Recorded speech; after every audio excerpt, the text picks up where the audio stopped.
Le Rebbe, dans une sikha, il dit comme ça. Que quand les explorateurs, ils sont venus, ils ont voulu effrayer le peuple juif. Qu'est-ce qu'ils leur ont dit? Ils leur ont dit, tapez-nous la base où nos enfants, si on rentre en Israël, avec tous les géants qu'il y a là-bas, ils vont être déchiquetés. A priori, cet argument était pour dissuader les Juifs de rentrer dans la terre d'Israël, leur faire peur. Mais là, on voit que quoi? Quand Dieu il a répondu aux arguments des Juifs, il leur a dit, T'après ma chère Amar, t'aimes la base où Emir Chouetaret. Vos enfants, que vous avez eu peur qu'ils soient déchiquetés, ben c'est eux précisément qui vont mériter d'hériter la terre. Donc il y a ici une discussion autour des enfants. Et le Rebbe dit comme ça.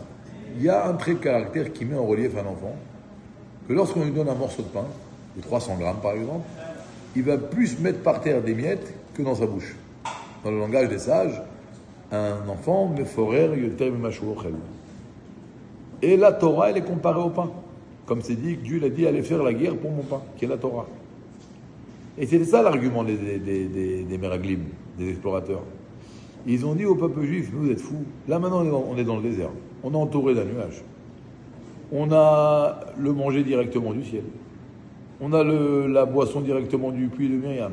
On n'a pas besoin de changer nos habits. On est protégé des maladies. On étudie la Torah toute la journée. Et le Rosh Kolel, c'est qui? C'est qui le Rosh Yeshiva? C'est Moshe. On va entrer dans le désert. Il n'y a plus de nuages, il n'y a plus de manne, il n'y a plus de pluie. Il n'y a plus toute cette abondance, toutes ces conditions extraordinaires dans lesquelles on vit. Et on va devoir aller travailler toute la journée. Alors quand est-ce qu'on va étudier la Torah? Le soir. Vous savez qu'est-ce qui va se passer? Le soir, on va étudier la Torah, on va s'endormir. On va être comme un enfant. On va plus faire tomber par terre que le mettre dans la bouche. C'est la kavana qu'ils avaient. Et qu'est-ce que Dieu leur a dit?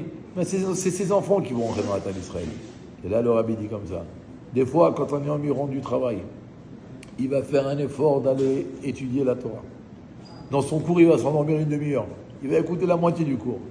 Mais le plaisir et la jouissance que Dieu qu'il a, qu'à ce moment-là, celui qui a fait le don de soi, il a fait, malgré la fatigue, malgré qu'il n'avait pas envie, il a fait l'effort d'aller à un cours de Torah. Ça, c'est cher aux yeux d'Akadosh pour plus que toutes les 8 heures qu'un homme il est pris quand il était à Yeshiva, qu'il n'y avait pas de problème.